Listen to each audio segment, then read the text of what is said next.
Hi, I'm Meenakshi Jaiswal and I'm your bridal makeup artist. जैसा कि हम अपने लास्ट टॉपिक में डिस्कस कर रहे थे कि एक ब्राइड को अपने वेडिंग मेकअप को सिलेक्ट करने के लिए कौन कौन सी बातों को डिस्कस करना चाहिए उनके मेकअप आर्टिस्ट के साथ, तो आज हम बात करने वाले हैं रिव्यू एंड रिकमेंडेशंस के बारे में। सो ब्राइड्स, रिव्यू एंड रिकमेंडेशन अपने आप में एक बहुत बड़ी चीज़ है।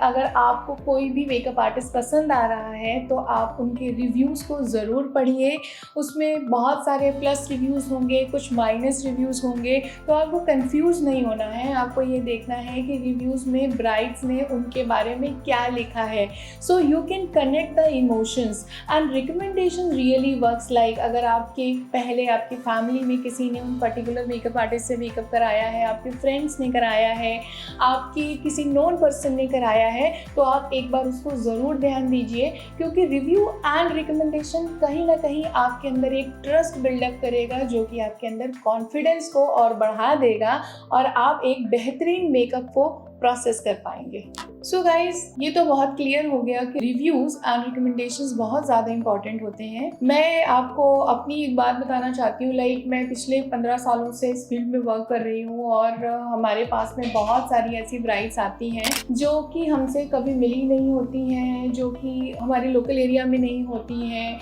इंटरनेशनल लेवल्स के भी ब्राइड्स हमारे साथ कनेक्ट करती हैं। सो गाइज, वो हमें बताती हैं कि उन्होंने किस तरीके से हमारे रिव्यूज़ को पढ़ा, उनको वो कितना इफ़ेक्टफुल लगे, उनके लिए वो कितना काम आए और किस तरह उन्होंने हमें सेलेक्ट किया। सो सच में रिव्यूज़ एंड रिकमेंडेशन वर्क करते हैं पर्सनल लेवल पे भी और as an professional bridal level पे भी, जहाँ पर आप ढूंढ रहे हो आपके लिए एक बेहतरीन ब्राइडल मेकअप आर्टिस्ट।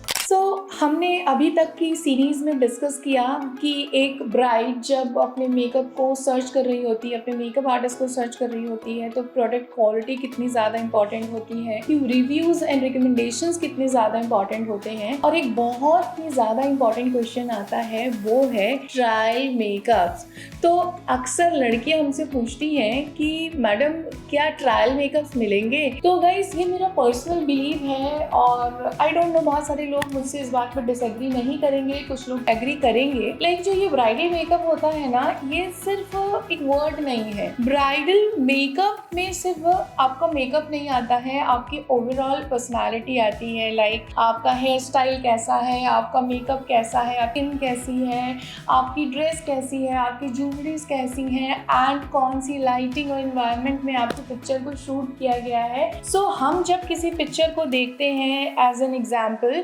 हमने किसी मेकअप आर्टिस्ट के पेज पे गए और वहाँ पर हमने कोई मेकअप पसंद किया, हमें बहुत अच्छा लगा और वो हमने अपने दिमाग में सेट कर लिया कि नेक्स्ट टाइम जब मैं अपने लिए ट्रायल मेकअप के लिए जाऊँगी तो मैं अपने ब्राइडल मेकअप आर्टिस्ट को ये पर्टिकुलर पिक्चर दिखाऊंगी कि मुझे ऐसा मेकअप चाहिए। और आपकी जो प्रिपरेशन थी वो क्या थी? आप फॉर्मल ड्रेस में गए या कैजुअल ड्रेस में गए, ना कोई लाइट थी, ना कोई सेटअप था, ना कोई ज्वेलरी थी, ना कोई हेयर स्टाइल था, एंड आपके दिमाग में एक्सपेक्टेशन थी वो सारी थी, बट जो उस समय की प्रेजेंट सिनारियो थी वो कुछ और थी, जो कि एक ब्राइडल मेकअप आर्टिस्ट के लिए आप एक्सपेक्ट कर रहे थे। सो गाइज, मेरा ये कहना है, जो ट्रायल्स हैं, अगर आप किसी नए मेकअप आर्टिस्ट को, कोई फ्रेशर है जिसको बहुत ज़्यादा एक्सपीरियंस नहीं है, अगर आप उसके लिए बात करते हो तो हाँ, आप एक बार ट्रायल मेकअप ले सकते हैं। लेकिन अगर किसी को बहुत लंबा एक्सपीरियंस है, मोर देन 10 ईयर्स का एक्सपीरियंस है, तो आप उनके काम से अपने आइडियाज़ को ले सकते हैं और उसकी जगह आप उनके साथ ये डिस्कस कर सकते हैं कि उनके हिसाब से उनके ऊपर किस तरीके का मेकअप अच्छा लगेगा, या आपकी जो थॉट है, जो आपकी इमेजिनेशन है, क्या वो उसको फुलफिल कर पाएंगे, या किस तरह की jewelleries, dresses, colours, hair style, ये सारी चीज़ें जो हैं वो उनके हिसाब से फुलफिल कर पाएंगे या नहीं कर पाएंगे। आप उनके साथ 1 to 1 डिस्कशन करिए, उनकी सारी चीज़ों को समझिए, वो आपको कितना समझ रहे हैं, आप उनको कितना समझ रहे हैं। ये एक बेहतर तरीका होगा instant of taking trial. Guys, bridal makeup एक ऐसी चीज़ है ना जो कि एक लड़की के दिमाग को लगातार कंफ्यूज करती रहती है। कभी उसको कोई लुक पसंद आता है, कभी उसको कोई लुक पसंद आता है, फिर वो इस बात को लेकर बहुत ज़्यादा श्योर नहीं हो पाती है कि जो लुक उसने पसंद किया है ये उसके ऊपर अच्छा लगेगा या नहीं लगेगा। तो यहाँ पर आपको ज़रूरत होती है एक ऐसे मेकअप आर्टिस्ट की जो कि काफ़ी फ्लेक्सिबल हो, यानी उसको नॉलेज भी हो, साथ ही साथ में वो आपके थॉट के साथ अपने थॉट को फ्लेक्सिबिलिटी दे पाए, वो ये समझ पाए कि आप किस तरीके का मेकअप चाह रहे हो और क्या उसके हाथ में उसकी इतनी स्किल है कि वो फ्लेक्सिबल होके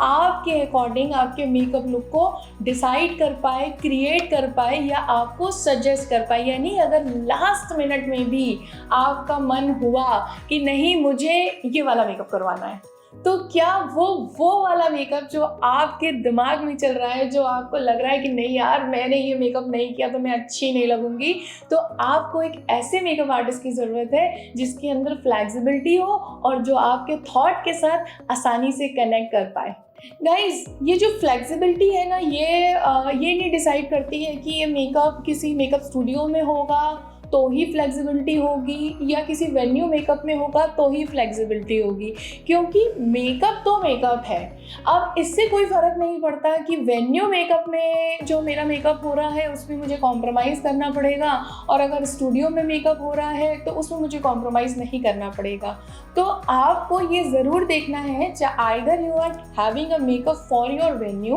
और आइदर आपने किसी स्टूडियो में किसी आर्टिस्ट को बुक किया है, उन दोनों के पास में इस तरह की क्रिएटिविटी और फ्लेक्सिबिलिटी होनी चाहिए कि लास्ट मिनट में भी अगर आपके दिल में कोई ख्याल आया है, आपकी कोई इच्छा है, तो वो उसको बहुत ही आसानी से कंपैटिबिलिटी के साथ उसको परफॉर्म कर पाए।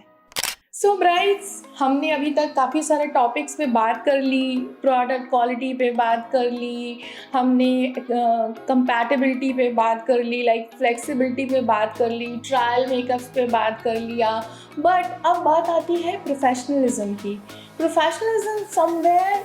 शब्द जो है बहुत बड़ा लग रहा है लेकिन बहुत इम्पॉर्टेंट है। लाइक अगर आप सोचिए, आप एक ब्राइड हैं और आपने किसी बड़े रिनाउंड मेकअप स्टूडियो से या किसी रेगुलर मेकअप आर्टिस्ट के साथ में मेकअप बुक कराया है, बट वो आपको कनेक्ट नहीं करता, आपको प्रॉपर डेट और टाइम नहीं बताता, समय पर आता नहीं है, या फिर आप उससे कनेक्ट ही नहीं कर पा रहे हैं, या फिर आपके दिए हुए टाइम में वो आपको रेडी नहीं कर पा रहा है, या दिए हुए टाइम में वो पहुंच ही नहीं पा रहा है, आपको नहीं पता आपके पैकेज में क्या बुक है, या आपको पता है बट वो आपकी कही हुई बातों को डिनाई कर रहा है। तो इस तरह की लास्ट मिनट कंफ्यूजन्स को दूर करने के लिए बहुत जरूरी है कि प्रोफेशनलिज्म जो है अगर मेकअप आर्टिस्ट के अंदर नहीं है तो फिर मैं ये श्योर है कि लास्ट मिनट में आपको कहीं ना कहीं बहुत ज़्यादा परेशान होना ही पड़ेगा, क्योंकि वो चाहे कितना अच्छा मेकअप आर्टिस्ट हो बट वो एक अच्छा